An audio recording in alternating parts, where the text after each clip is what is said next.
This badger has landed on this python and is attempting to consume it, flesh, wounding and paralyzing him. This beast kills the... Picture the Florida Everglades at sunrise. Mist clings to the saurus, but the swamp is eerily quiet. The usual rustle of raccoons, the splash of otter, and even the cry of birds are gone. What replaced them? A silent slithering army of Burmese pythons. Apex predators that multiplied until the ecosystem began to collapse. Officials were desperate, out of ideas, and out of time.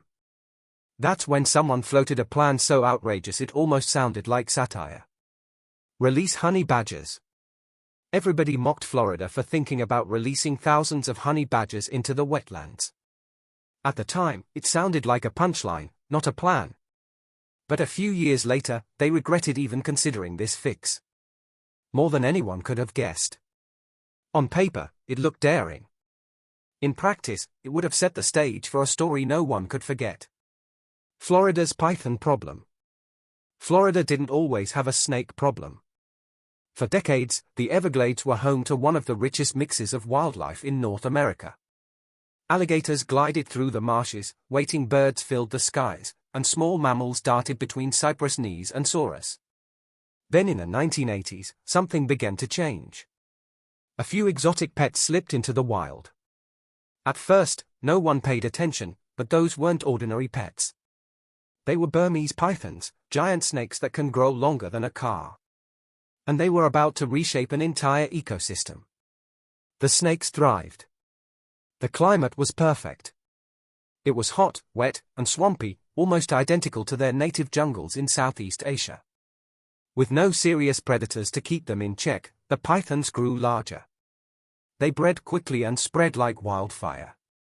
Researchers can't even agree on the exact number today. Some say tens of thousands. Others believe the figure is far higher. What's certain is that the population exploded in ways nobody expected. The consequences hit hard and fast. A 2012 study revealed a jaw-dropping collapse of mammal populations in the southern Everglades. Raccoons dropped by over 99. Opossums nearly vanished. Bobcats fell by almost 90. Marsh rabbits, once common, practically disappeared. Animals that had never faced a predator like this didn't even know how to react. One by one, they became dinner for the pythons. And it wasn't just the mammals. Ground-nesting birds lost eggs. Young alligators got swallowed whole. Even pets and livestock on the edges of the swamps were at risk. The Burmese python had become the perfect super predator. Stealthy, patient, and capable of devouring almost anything that moved. Florida fought back. Hunters were hired. Bounties were offered. Annual python roundups turned into community events. State and federal agencies poured millions of dollars into detection, tracking, and removal programs. In 2023 alone, $3.35 million was allocated to control efforts. But despite all the money, manpower, and headlines, the problem didn't shrink. For every python caught, another was breeding deep in the swamp where humans couldn't reach. It was like trying to empty a lake with a spoon. Biologists on the ground knew the truth. The snakes were nearly impossible to find. A fully grown python can weigh over 150 pounds. Yet, it can vanish in tall grass like smoke.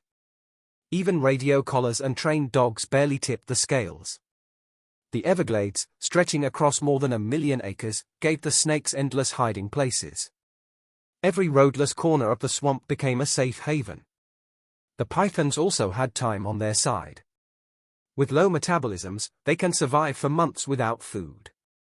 When prey numbers crashed, the snakes simply waited. Eventually, the animals would bounce back and the snakes would be ready to hammer them all over again. It was a cycle Florida couldn't break.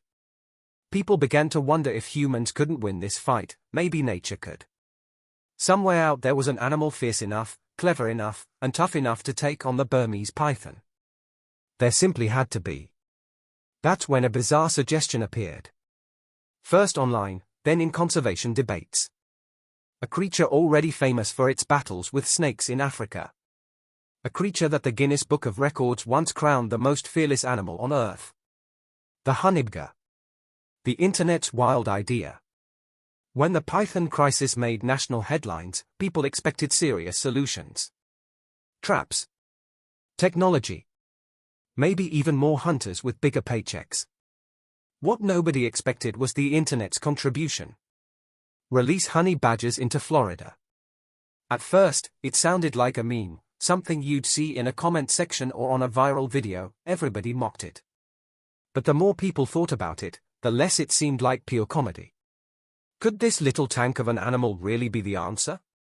The honeybadger already had an online reputation. A decade-old YouTube clip narrated with tongue-in-cheek flair showed the animal shrugging off bee stings, snake bites, and attacks from lions. Honeybadger don't care, the video declared, and millions of viewers agreed. Soon, the badger became a meme hero, a symbol of persistence and raw defiance. If one creature could walk into a swamp and stare down a python, it had to be this one. And there was some science behind the hype, too. In its native Africa and Asia, the honeybadger regularly takes on venomous snakes, cobras, puff adders, even large rock pythons. They are all on the menu. The badger's thick, loose skin makes it hard to bite and hold. Its claws are long enough to rip through scales. Its jaws can crush bone. Even venom doesn't always stop it. A honey badger might look like it's down for the count after a bite, only to wake up an hour later and finish eating the snake that poisoned it. For an internet audience hungry for a hero, this was irresistible. Of course, the question was whether the traits that made the honey badger a legend in Africa could translate to Florida. Burmese pythons are bigger than the ones in Africa, but they don't start out as giants. Florida's swamps are crawling with juveniles, nests, and eggs, and all of those would fall neatly into the honeybadger's wheelhouse. The argument spread. Instead of paying millions every year to chase snakes, why not let a predator do the work for free? Release thousands of honey badgers and the balance of power could shift overnight. At least that was the hope. But as history has shown, hope in ecology can be dangerous. And before anyone could answer the question, another needed to be asked. What exactly are honey badgers capable of? Meet the honeybadger. If you've only seen the honeybadger in memes, you might think it's just a scrappy little pest. In reality, it's one of the most extraordinary predators on the planet. At first glance, it doesn't look like much. It has short legs, a stocky frame, and a white stripe running down its back that looks like a racing stripe gone wrong. But beneath that modest package is a survival machine so relentless it's earned respect from lions, hyenas, and even people who've tried and failed to keep one in captivity. The honeybadger belongs to the mustelid family, making it a distant cousin of weasels and otter. Like its relatives, it's resourceful, stubborn, and surprisingly intelligent. This isn't an animal that just blunders through life. It learns. In South Africa, one honeybadger named Stafel became famous for escaping from every enclosure conservationists built for him. He stacked rocks, dragged branches, and even figured out how to undo locks with his claws. Think raccoon smarts mixed with wolverine ferocity, and you'd be close. Then there's the body armor. Honey badger skin is famously tough and loose. If a predator bites down, the badger can literally twist inside its own hide and bite back. That makes it a nightmare opponent for anything that tries to grab it. Add in claws that can rip through a turtle shell and jaws powerful enough to crush bones, and you've got an animal built for both digging and fighting. It doesn't just survive attacks, it turns them around. But what truly built the honeybadger's reputation is its relationship with snakes. Roughly a quarter of its diet comes from reptilian sources, and it doesn't discriminate between harmless grass snakes and venomous cobras. Mothers even put their young through a kind of venom school. First, the cubs tackle scorpions, then they graduate to more dangerous prey. Eventually, they build up resistance to the kind of venom that could kill most other animals. Stories abound of badgers taking on cobras, collapsing for a short nap after a bite, then waking up and finishing the meal. In terms of sheer resilience, nothing else compares. Size doesn't scare them either. In Africa's Kruger National Park, a honeybadger was once filmed dragging a python out of hiding and killing it. In Botswana, another badger fought a python and two jackals at the same time and still walked away with the prize. Lions and hyenas sometimes attack, but often back off after realizing the fight just isn't worth the trouble. Honey badgers, pound for pound, might be the most audacious animals alive. And they are not picky eaters. Omnivores by design. They'll eat plants, roots, insects, birds, eggs, small mammals, basically anything they can overpower. That's part of their genius, adaptability. Forests, deserts, plains, they thrive everywhere. Drop them in the Everglades, and they'd probably feel right at home among the mangroves and swamps. It's this blend of toughness, brains, and appetite that made people wonder, if honey badgers can handle Africa's rock pythons, could they really take down Florida's Burmese giants? That question would fuel the next stage of this strange story. And that is imagining what might happen if thousands of these fearless creatures were actually turned loose in Florida. The Florida scenario. Imagine thousands of honey badgers boxed up and shipped across the ocean, suddenly let loose in Florida's wetlands. At first, the idea sounds almost comical, like something straight out of a late-night talk show. But picture it seriously. The Everglades crawling not only with snakes, but now with one of the most fearless predators on Earth. In theory, the match makes sense. Florida's climate is nearly identical to the badger's native habitats. It's hot, humid, and full of cover. The swamps, forests, and tangled brush would be a playground for a creature that thrives on adaptability. And while other predators in Florida hesitate around pythons, honey badgers wouldn't. They'd raid nests, eat eggs, and snatch hatchlings before the snakes ever reached adult size. For the younger pythons, the badgers would be natural enemies. Even the bigger snakes wouldn't necessarily be safe. Burmese pythons can hit 19 feet, but that kind of size takes years to achieve. In the meantime, the landscape is full of juveniles between 6 and 12 feet long, roughly the same size as Africa's rock pythons, and the honeybadger already hunts these. Theoretically, a determined badger could drag them out of hiding, deliver a crushing bite to the head, and walk away victorious. The real kicker is diet, though. Honey badgers don't rely on one food source. They are omnivores, opportunists, and problem solvers.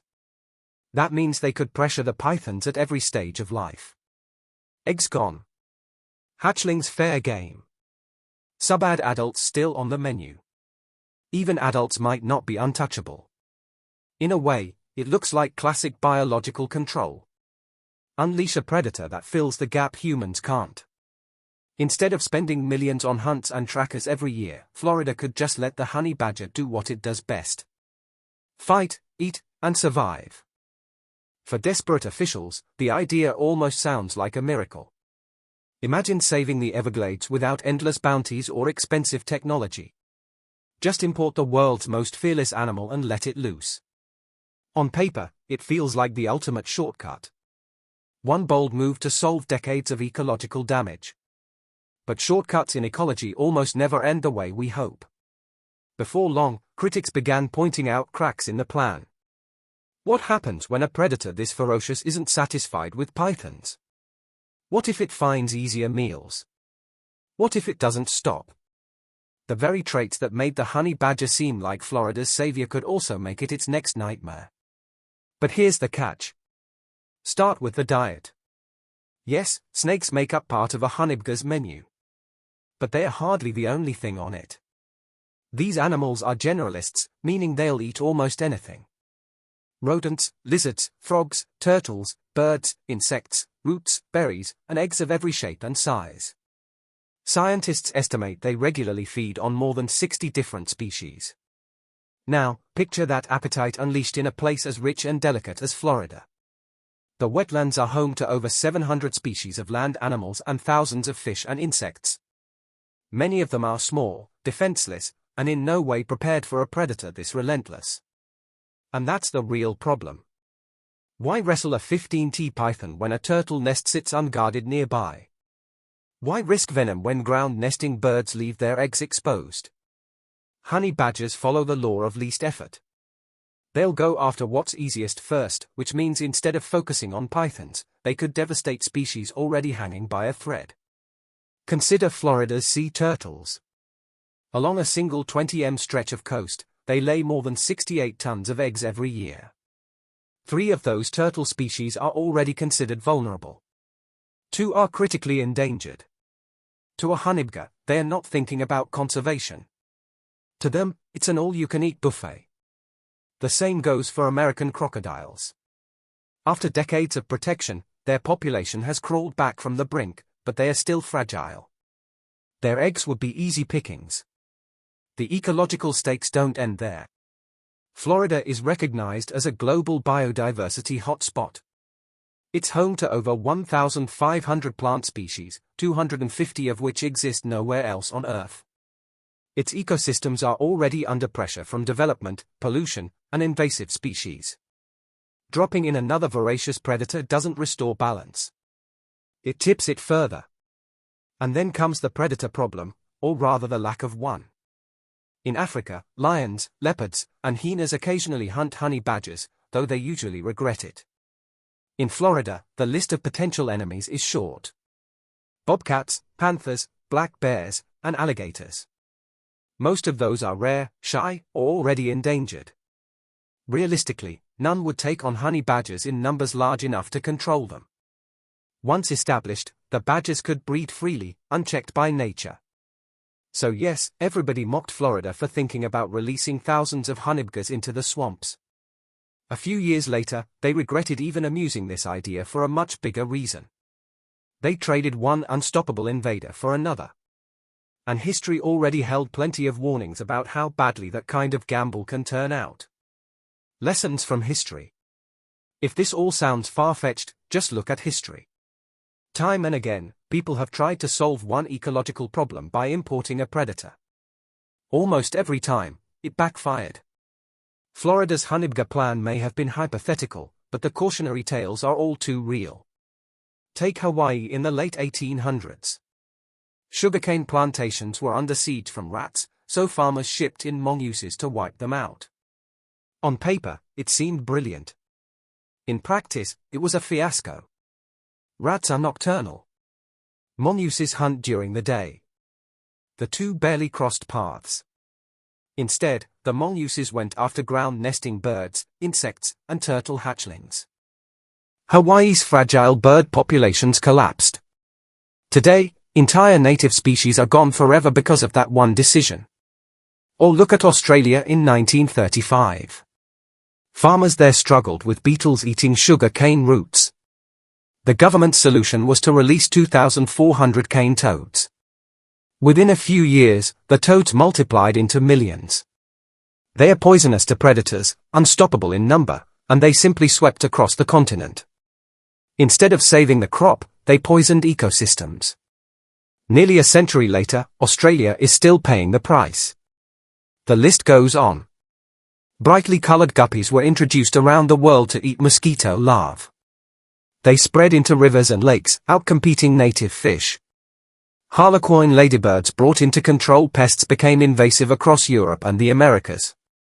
Red-belly tilapia used for weed control spread like wildfire and devour food sources meant for local species. Each time the story followed the same pattern. What was meant to be a cure became a new disease. The parallels to honey badgers in Florida are obvious. Like mongooses, they are generalists. Like cane toads, they are tough, adaptable, and poisonous only in a metaphorical sense through their sheer relentlessness. Once established, they'd spread far beyond their intended target. The reason is simple. In nature, there are no quick fixes. Introduce a predator and it won't politely stick to the job you gave it. It'll go where the food is easiest. It'll adapt faster than we can control it. And once the damage starts, rolling it back is almost impossible. That's why when people floated the honeybee idea, scientists didn't laugh for long. They shook their heads and pointed to history's scars. Florida didn't need to repeat the mistakes of Hawaii or Australia. It already had enough trouble with one invasive species. Adding another would only compound the nightmare. Rare successes and why they differ. Now, to be fair, not every attempt at biological control has ended in disaster. There are a few bright spots. The most famous is California in the late 1800s when citrus farmers faced ruin from a pest called the cottony cushion scale. The solution was the Videlia beetle, a small insect brought in from Australia. Unlike the cane toad or the mongoose, this beetle was a specialist. It ate only the pest it was introduced to control, nothing else.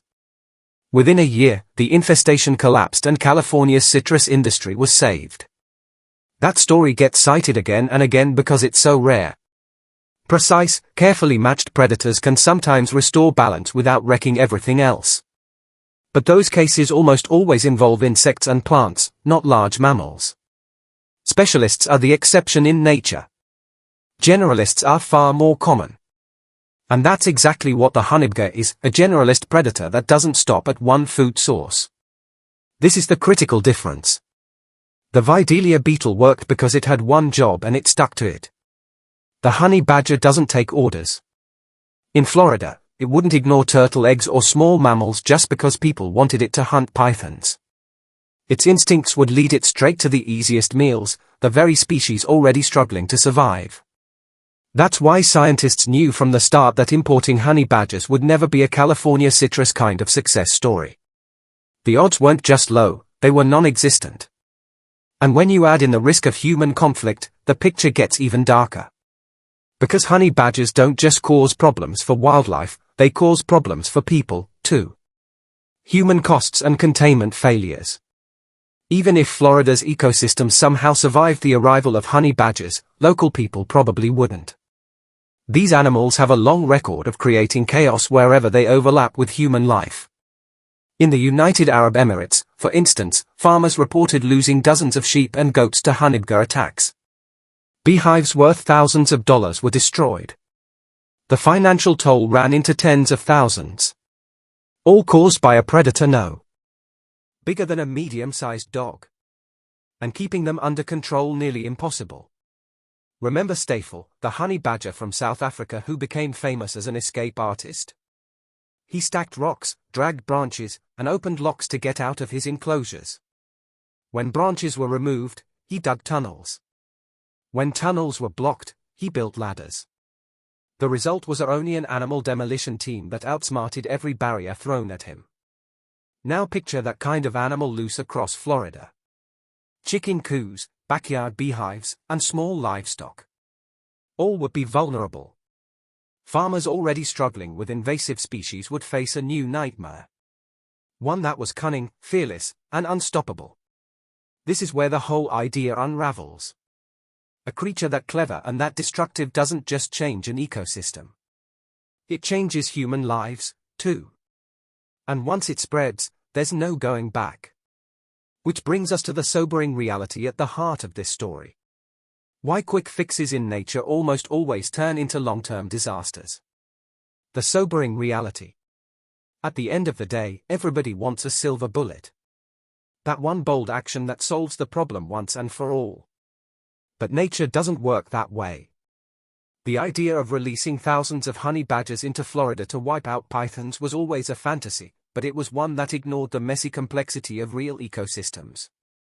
The truth is, there's no single predator and no magic species that can undo decades of ecological damage. Burmese pythons are too well established. They breed quickly, live for decades, and hide in landscapes humans can barely reach. Even the best trained hunters admit that most of their captures barely make a dent. And honey badgers, for all their courage, would only add more chaos. Real solutions are harder and less glamorous. They involve technology like radio tracking, better detection systems, and genetic tools being tested in labs. They require community participation, hunters, scientists, and citizens working together. They rely on prevention, too. This involves stopping exotic pets from being released, enforcing microchipping, and educating the public so the cycle doesn't repeat. None of it makes for flashy headlines, but it's the only way ecosystems survive. That's the sobering reality Florida faces. Introducing a new predator won't save the Everglades. It would simply swap one nightmare for another. And history's warnings, like Hawaii's mongooses and Australia's cane toads, make that painfully clear. Nature doesn't reward shortcuts. It punishes them. The lesson is as simple as it is hard to accept. We can't fix complex problems with quick fixes. We can only work with patience, persistence, and respect for the delicate web of life. Anything else is just rolling the dice with the future, a parting shot. In the beginning, everybody mocked Florida for thinking about releasing thousands of honey badgers into the wetlands. It was treated like a joke, a wild rumor too absurd to be real. But a few years later, they regretted even entertaining the idea because once you look closely, you see it for what it was. Another tempting shortcut in a long history of ecological mistakes. The Everglades never needed a superhero predator. They needed patience, research, and cooperation. They needed people to understand that no animal, not even the most fearless creature on Earth, can single-handedly erase decades of damage. Honey badgers may be legends in their own right, but they are no solution to the python crisis. At best, they would have added one more layer of destruction. At worst, they would have rewritten Florida's story in ways too costly to bear. So, the tale of Florida's honey badger experiment is less about animals than it is about us. About how easily we reach for simple fixes when faced with overwhelming problems. About how history keeps showing us that those fixes usually fail. And about how true restoration requires humility, persistence, and a willingness to resist the lure of the quick answer. In the end, the honey badger is a reminder, ferocious, unstoppable, and unforgettable, that nature can't be bent to human shortcuts without consequence.